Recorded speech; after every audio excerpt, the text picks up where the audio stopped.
अरविंद केजरीवाल ने दिल्ली के मुख्यमंत्री पद से इस्तीफा देने की बात करके एक बड़ी राजनीतिक चाल चलती है और इस चाल में एक तरह से देखें तो भाजपा उलझती हुई दिख रही है। दरअसल अरविंद केजरीवाल ने इस्तीफा देकर के लोगों की सहानुभूति को अपने पक्ष में करने का फैसला लिया कि अब हम लोगों के बीच जाकर के बताएंगे कि हम इस्तीफा दे चुके हैं। जब तक हम पे आरोप हैं, फिर से यदि जनता चुनाव में हमें जीत दर्ज कराती है तब जाके मुख्यमंत्री पद की कुर्सी पर बैठेंगे। दूसरी बात है कि भाजपा वाले ये सोच रहे थे कि अरविंद केजरीवाल यदि इस्तीफा नहीं देते हैं तो वे शोर मचाएंगे कि अरविंद केजरीवाल भ्रष्टाचारी है, जेल में गए हैं, उन पे केस है, मुकदमा है, लेकिन वे इस्तीफा नहीं दे रहे हैं। तो एक ये था अटैक का आधार। दूसरा वे सोचते थे कि यदि अरविंद केजरीवाल इस्तीफा दे भी देते हैं तो हम बोलेंगे कि देखिए उन्होंने आरोप को स्वीकार कर लिया, उन्होंने गलती स्वीकार कर ली कि वे घोटाला किए हैं, वे भ्रष्टाचारी हैं, वे पापी हैं, कुछ भी कह सकते हैं। और ऐसा सुधांशु त्रिवेदी ने कह भी दिया कि आप 48 घंटे क्यों लड़ रहे हैं, आपको तो आते ही तुरंत दे देना चाहिए था। क्या आप कोई 60 गांठ या फाइलें इधर से उधर करने के चक्कर में है जो 48 घंटे का टाइम मांग रहे हैं। और उन्होंने तुरंत सुधांशु त्रिवेदी ने कहा कि अब इसका मतलब है कि उन्होंने अपने आरोप स्वीकार कर लिया है और वे मान लिए हैं कि वे भ्रष्टाचारी हैं। तो भाजपा का ये स्टैंड था। लेकिन अब भाजपा को फंसाने के लिए अरविंद केजरीवाल क्या कर रहे हैं कि वे लोगों के बीच जाएंगे और बोलेंगे कि भाजपा ने हमें फंसाया।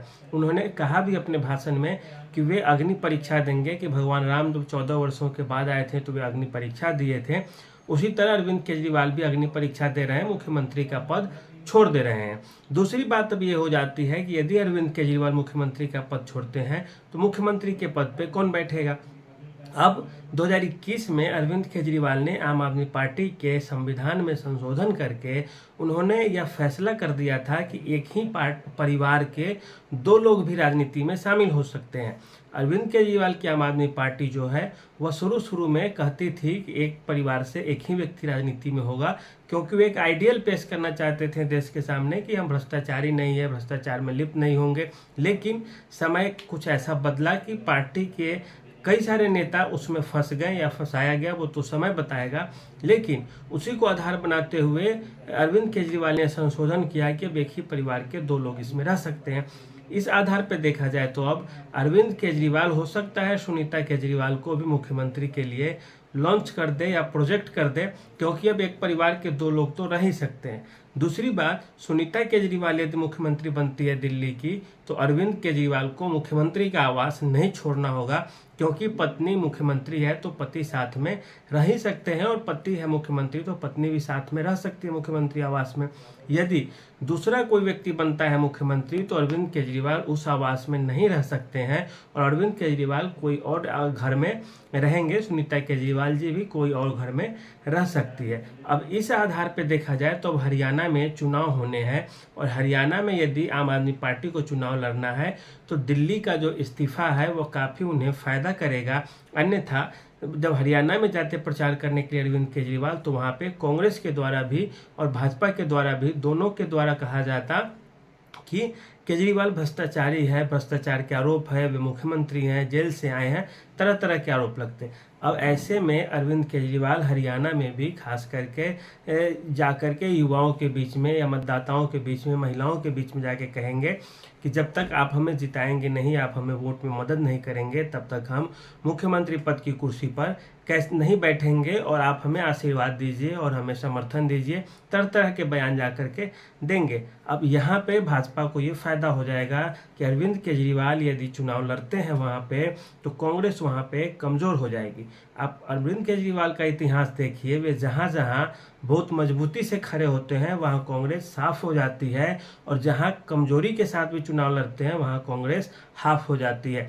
अब सबसे बड़ा इसका उदाहरण आपको हम गुजरात में दिखाएंगे। गुजरात में आम आदमी पार्टी मजबूती से चुनाव लड़ने जाती है और वहाँ पे कांग्रेस का सीधे सीधे बुरा हाल हो जाता है, सफाया हो जाता है, कांग्रेस साफ हो जाती है। पंजाब में क्या होता है, आम आदमी पार्टी मजबूती से चुनाव लड़ती है, वहाँ भी कांग्रेस साफ हो जाती है, बिल्कुल नामो निशान नहीं बचता है। दिल्ली में भाजपा और केजरीवाल चुनाव लड़ते हैं, कांग्रेस भी चुनाव लड़ती है, भाजपा के जो स्थिति थी पहले वही स्थिति बरकरार रहती है, लेकिन आम आदमी पार्टी की जो स्थिति है वो बढ़ती है और जैसे ही केजरीवाल मजबूत होते हैं दिल्ली से कांग्रेस साफ हो जाती है। तो इस तरह से आप देखें तो जहाँ जहाँ केजरीवाल मजबूत होंगे वहाँ नुकसान कांग्रेस को हो जाएगा। भाजपा का बहुत ज़्यादा नुकसान नहीं होता क्योंकि उनके वोटों का ट्रांसफर वे नहीं करा पाते हैं अरविंद केजरीवाल। भाजपा भी इसी रणनीति के तहत काम कर रही थी कि केजरीवाल आ भी जाते हैं तो हमें फ़ायदा है, केजरीवाल नहीं भी आते हैं तो भी हमें फ़ायदा है क्योंकि बोलेंगे वे भ्रष्टाचारी है, हम भ्रष्टाचारियों को जेल में रखते हैं। बाहर निकल भी जाते हैं तो वे नुकसान कांग्रेस का करेंगे, मेरा नुकसान तो कुछ कर नहीं सकते। तो इस तरह की बात है। अब बात होती है अरविंद केजरीवाल के लिए एक बड़ी मुसीबत है कि मुख्यमंत्री के चेहरा के रूप में किसे दें, क्या अतिशी को बना दे या सौरभ भारद्वाज को बना दे या सुनीता केजरीवाल जी को बना दे या एक कैलाश गहलोत है उनका नाम आ रहा है सामने। सबसे टॉप पे बताया जा रहा है कैलाश गहलोत है क्योंकि हरियाणा में अभी चुनाव होने हैं और उस चुनाव में खास करके जाट वोटरों को अपनी ओर साधने के लिए कैलाश गहलोत एक बड़ा चेहरा हो सकते हैं। यदि कैलाश गहलोत दिल्ली में मुख्यमंत्री के पद पर बैठते हैं तो हरियाणा में आम आदमी पार्टी को काफ़ी फायदा होगा। इसके अलावा कैलाश गहलोत पैसे जुटाने में भी माहिर समझे जाते हैं। पार्टी के लिए चंदा कलेक्ट करके वे लाते हैं। खास करके ईडी सीबीआई का जब से दिल्ली में रेड पड़ना शुरू हुआ है आम आदमी पार्टी के खिलाफ, तब से आम आदमी पार्टी को पैसे की उगाही करनी बंद हो गई है एक तरह से, या बहुत सावधानी बरत रहे हैं आम आदमी पार्टी के नेता या उनके कार्यकर्ता। और खास करके आम आदमी पार्टी के जो विधायक टूट रहे थे, 4 विधायक अब तक टूट चुके हैं जो भाजपा का हाथ पकड़ चुके हैं। ऐसे विधायकों को रोकने के लिए कि और विधायक नहीं चले जाएं उधर या कार्यकर्ता उधर नहीं शिफ्ट हो जाए, आम आदमी पार्टी के लिए काफ़ी ज़रूरी थी कि इस तरह के कदम उठाएं। और ऐसे समय में यदि अरविंद केजरीवाल इस्तीफा दे देते हैं और कैलाश गहलोत को बना देते हैं मुख्यमंत्री तो उन्हें हरियाणा में फ़ायदा होगा, पार्टी फंड के लिए फ़ायदा होगा, कार्यकर्ताओं को समेटने में फ़ायदा होगा, दिल्ली में जाट वोटरों को समेटने में फ़ायदा होगा और यूपी के भी चुनाव में भी थोड़ा बहुत फ़ायदा हो सकता है, जिसे पश्चिमी यूपी को जैसे जाट लैंड कहा जाता है कुछ इलाकों को, वहाँ पे। दूसरी बात, यदि दूसरे कोई कैलाश गहलोत को बनाते हैं और फिर केजरीवाल चुनाव जीतेंगे और सोचेंगे कि हम मुख्यमंत्री बन जाए, ऐसी स्थिति में क्या कैलाश गहलोत पद छोड़ेंगे या फिर पार्टी में टूट की संभावना बनेगी जैसा झारखंड में हुई है हेमंत सोरेन के साथ। हेमंत सोरेन जेल जाने से पहले मुख्यमंत्री तो चंपई सोरेन को बना देते हैं, लेकिन जब आते हैं तो वे पद छोड़ तो देते हैं लेकिन वे दूसरी पार्टी बना लेते हैं अपना। जीतन राम मांझी भी ऐसा ही किए थे बिहार में।